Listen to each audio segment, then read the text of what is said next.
you expect the next 10 years to have lower returns in the equity markets than the last 10? He doesn't give us an idea why. The answer is yes. And could you give us a hint as to why that might come to pass? Yes, because so many people are in it, and the frenzy is so great, and the systems of management, the reward systems are so foolish that I don't think it's going to work at all. I think the returns will go down, yes. In real terms, the returns will be lower. So Schuler-Coolin, bachelor's degree 1995, is going to ask about political economy. So 2 different questions.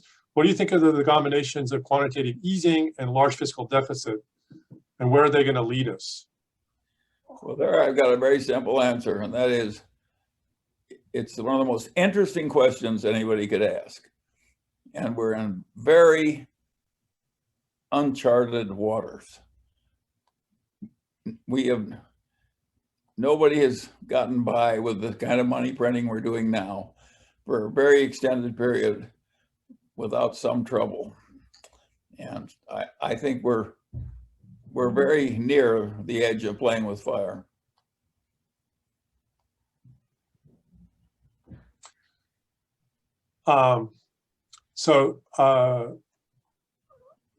It is remarkable how much we've expanded the money supply, how low interest rates are, and how little initial response there's been on. Remarkable is not too strong a word. Astounding would be more like it.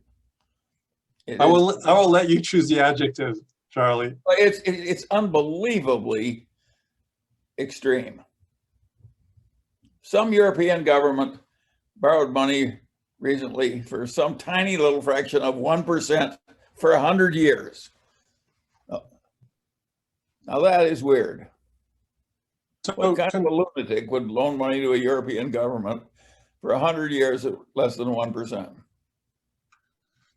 So can I ask you a question that sort of falls out of this, but from a different perspective, which is that for a lot of time, a lot of the policymaking in the world was because capital is scarce. For a long time, the world economies were poor, and since World War II, we've been creating wealth at a very, very high rate. Have the rules changed to some extent because, in some sense, the developed economies are just very wealthy?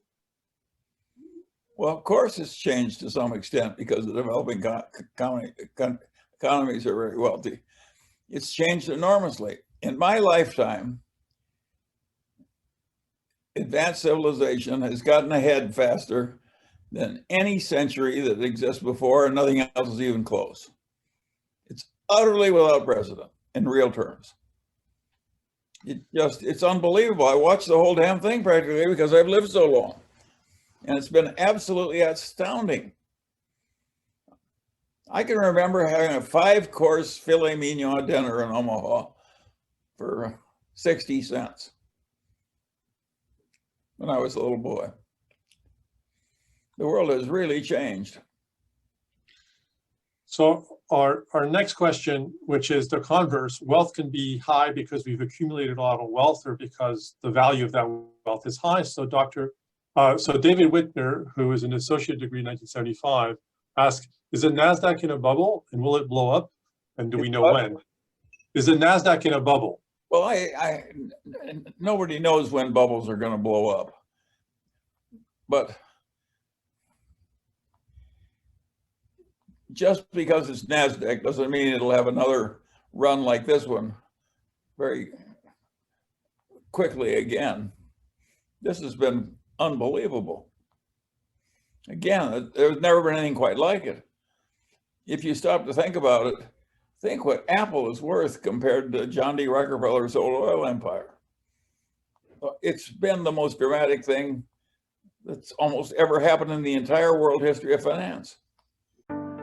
By far the best investment you can make is in yourself. If you invest in yourself, nobody can take it away from you.